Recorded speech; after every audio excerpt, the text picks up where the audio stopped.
Gender-based violence can happen anywhere, but particularly in a post-disaster situation with heightened vulnerabilities.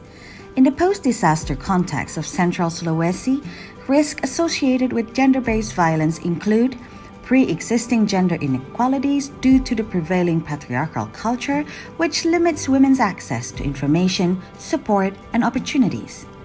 The influx of workers for infrastructure projects from outside the area with limited capacity of contractors to mitigate GBV.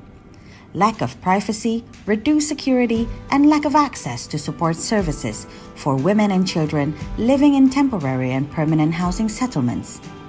Increased tendency for conflict between post-disaster projects and their surrounding communities. Limited availability of gender-based violence services due to damaged facilities. Based on data and several studies, the prevalence of GBV incidents in Central Sulawesi tends to be high, both before the disaster and post-disaster.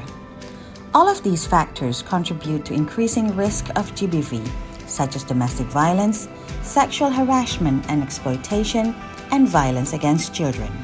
To ensure that the rehabilitation and reconstruction process does not increase the risk of GBV is a social responsibility that must be fulfilled by all parties involved in rebuilding Central Sulawesi. Several strategic interventions and approaches to be considered includes increase the awareness of all project stakeholders in the mitigation of GBV risk and provide knowledge about reporting mechanisms and case handling pertaining to GBV incidents. Establish a project-specific mechanism for handling grievances during the implementation of recovery programs. The mechanism should be easily accessible and transparent, while also centered around the survivors. Incorporate code of conducts and add provisions requiring contractors to manage incidents along with other stakeholders into contracts. An integrated project-specific GBV feedback and grievance redress mechanism that responds to GBV incidents is necessary, especially because GBV incidents are often sensitive in nature and different from other forms of complaints, especially regarding confidentiality and handling of survivors after they have made their report. For example, in the Central Sulawesi Rehabilitation and Reconstruction Project, or CSRRP, the management of FGRM is supervised by the GBV Focal Point, which is part of the Project Implementation Unit in Central Sulawesi with the assistance of a GBV specialist consultant.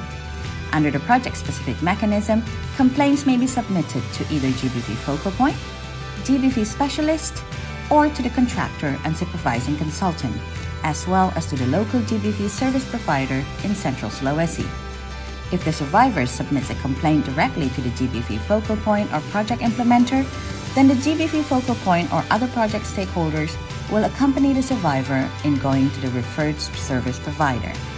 Throughout the process, only the survivor shall have the right to give consent for sharing information about the case, and the survivor also has the right to choose whether the case will be handled legally or reconciled. The survivor shall also be accompanied by the GBV Focal Point and service provider throughout the process. Disasters and post-disaster reconstruction can increase GBV risk.